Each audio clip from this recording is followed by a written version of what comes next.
Travelers, ngayon ay umaga na. At tanghali, hapon na pala, araw na. Ngayon ay linggo, uwian na kami. So ipapakita ko lang muna sa inyo yung lugar na to mga travelers. Dahil kung gusto nyo pong bumisita dito sa Beulaland, meron po silang Facebook page, Beulaland. Pakita ko lang sa inyo yung lugar na to kung gaano kaganda na inakyat po namin.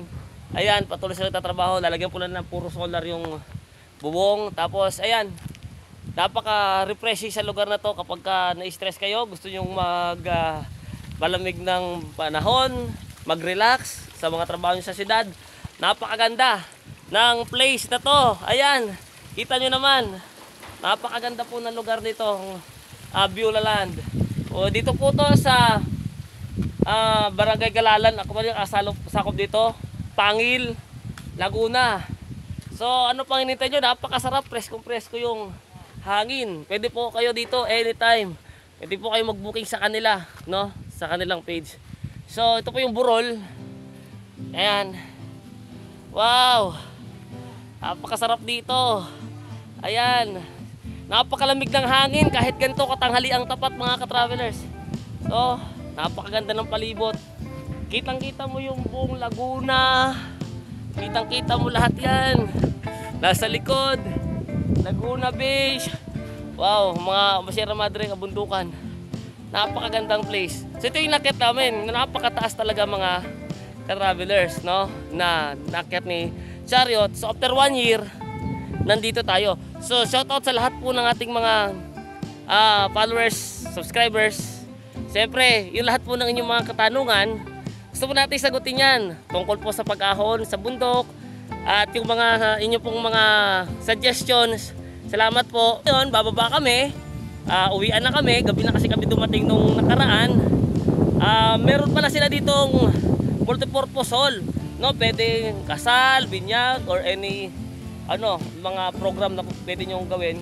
Kayo na po bahala mag-inquire sa kanila kung magkano bayad, kung magkano rate kapag dadaos kayo ng mga special program dito. So yan, napakaganda ng place na to. So meron din silang falls. Hindi na natin pupuntahan yung falls, no? Maganda din po doon na pwedeng maligo, malalim yung lugar na yan.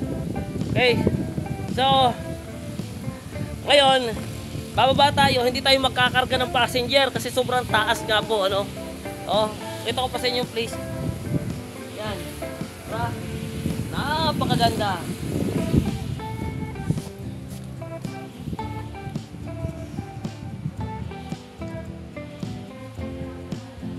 So bagong-bago lang po yan, bagong-bagong ayos. Okay, so bababa po kami ngayon. Si Chariot, ako lang, tapos siguro si Mami ang sasakay dito para hindi tayo maproblema pa ba kasi wala pong preno yung unahan natin, likod lang. Tapos low gear na agad tayo pababa para okay. So lalaki na solar nila, 550 watts. Pinupuno nila yung bubong. Yan. Grabe. Ayan. So magpe-pray lang kami mga ka-travelers. Ready na to. Doon muna sila sasakay sa kabila. Salis na kami.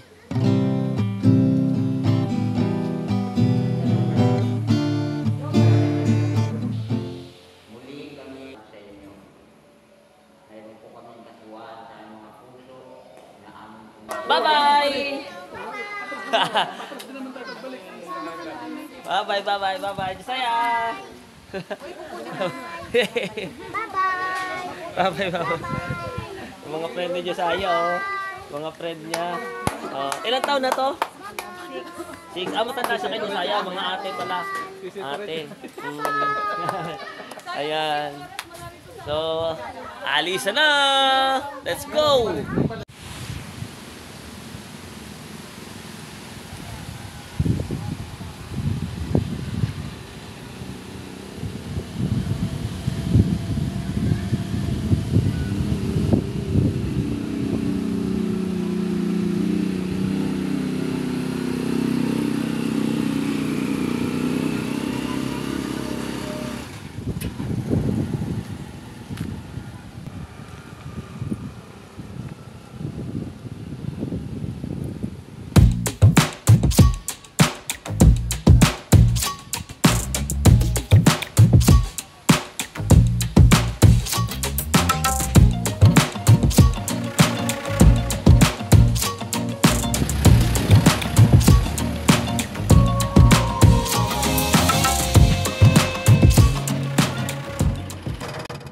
So, nandun muna sila sa kabilang sasakyan. Yan. Tapos, kami lang muna dito. Yan, kami lang muna ulit. Si Papa. Ayan. Saan ang ate mo? Paunahin lang natin sila. Saan ang ate mo? Kita natin kung gaano kataas talaga. Ay, Yan. pala tayong sariling sasakyan. Kanino ba yung sasakyan, Papa? Kuya Romel. Oh? Ay! Naganapit ko na. Pili ko si Kuya Romel ng kotse. Ay, kung nakakot ka? Ito na. Gulo mo. Mapapili po kaya tayong kotse, Papa. Sobrang taas. Logger na tayo agad mga ka-travelers. Bebelo tayo. Yan. Dapat yan ay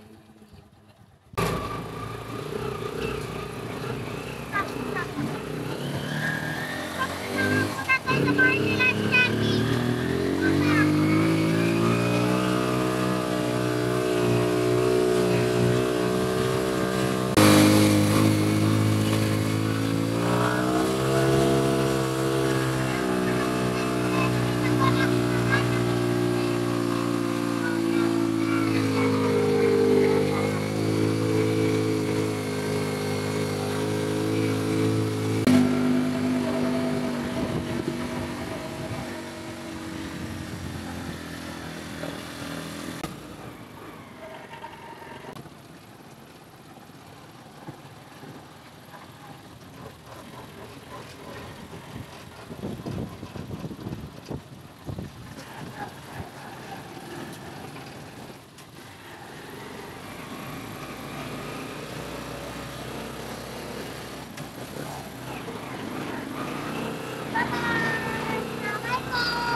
Nasa na kotse na po lang. Bisa nakapost eh.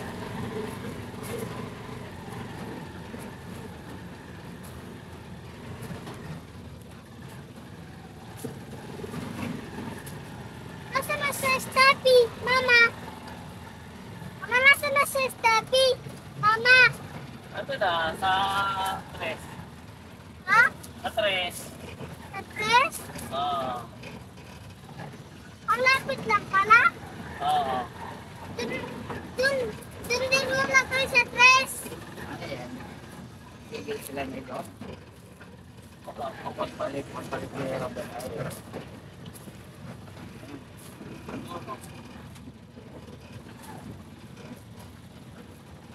Ganda ng tubig oh, may oh. Oh. Sabi ko.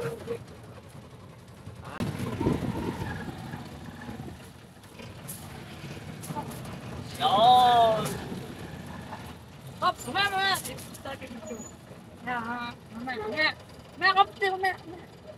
So ito na, pababa na tayo dito. Nakalogger tayo. Kita nyo to. Tara muna. Nakapicture na siya, Papa. So ito mga travelers ha. Nakalogger na. Nakalogger. Yan, nakababa na siya. Kasi sobrang taas niyan. Yan na ebidensya, sobrang taas po talaga niyan. 5 kilometro yan hanggang sa baba.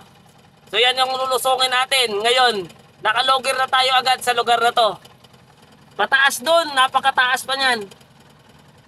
So ito yung kauna-unahang inakyat natin nung bago pa si Chariot. Ayan. Oops. Muntik na yung motor na yun ha. Lalampas pa. Delikado dyan. Kapag hindi mo kabisado yung lugar na to, ingat. Lalo na pagpaakyat, kailangan nakapremera. Walang umakyat dito na nakasigunda kahit anong ganda ng sasakyan. Kahit anong lakas ng sasakyan. Nakapremera, umahon dito kahit anong uri ng sasakyan.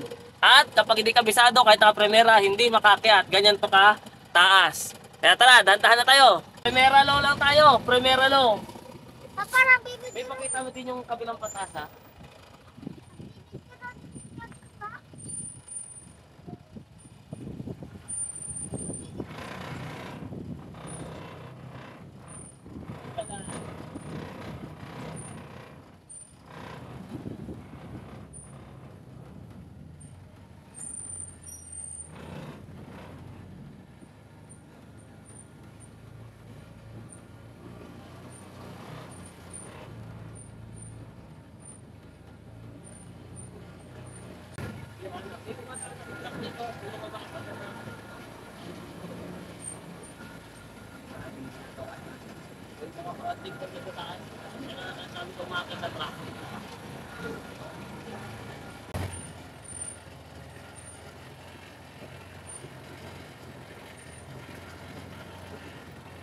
Sa haba ng luso na ito, hindi ka pwede ano dito.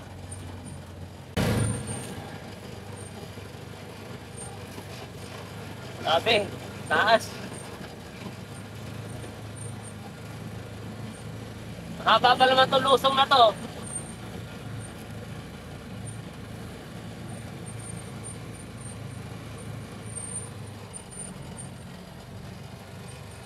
Talagang, ano eh, Video ko. Review.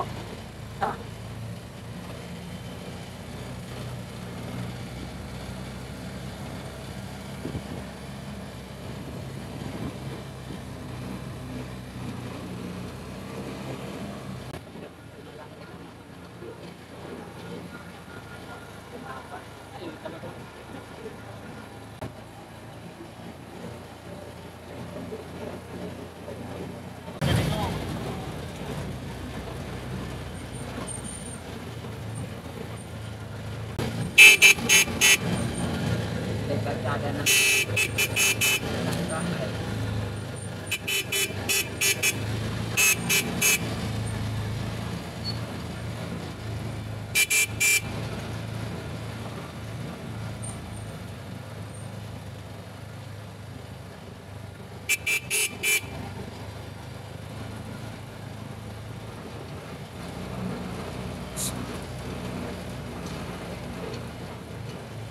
Yung pinakamataas.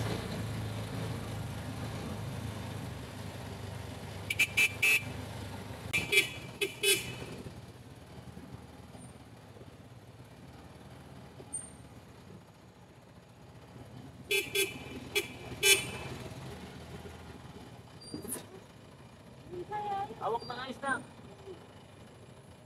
Sa taas niya, sa baba. Okay ba yung video dyan? Hindi nagabal yung video.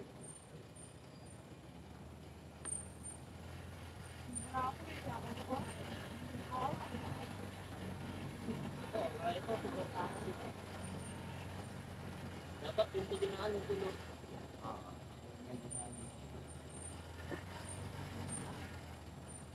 Sabi, pinamilikod.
Ito pa nakaganda dito eh.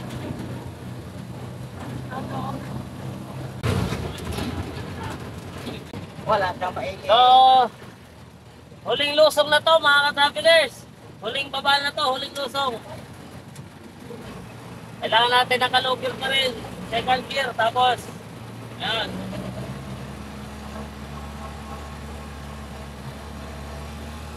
Matataas talaga to, sobrang ahon.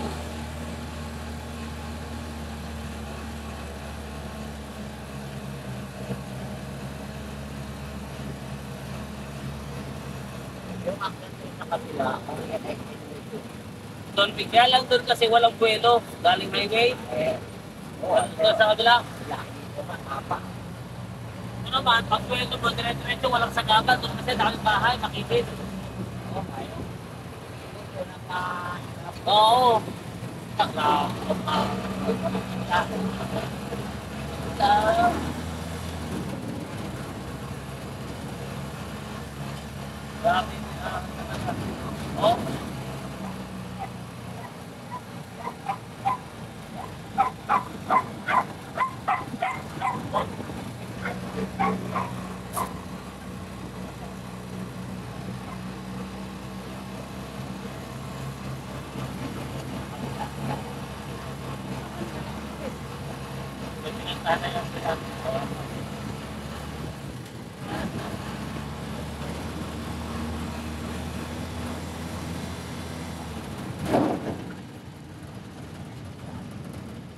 Yun, nasa highway na tayo. Yun na yung mga ating pasero. Naghihintay na sila doon. Sa kabila.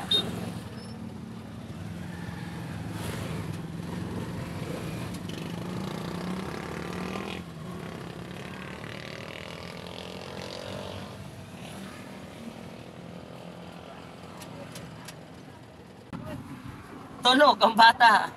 So yun, nakababa na po tayo. Doon sa napakataas na ahon na yun. Talagang matarik po yun. So muli nasubukan na po natin uli yung lakas ni Chariot. Hindi po basta-basta yun, yung ahon na yun. Kinakailangan talaga ng low gear. Ayun. So, babiyahin na po ulit kami pa Tayabas. Salamat sa inyong lahat. Bye-bye.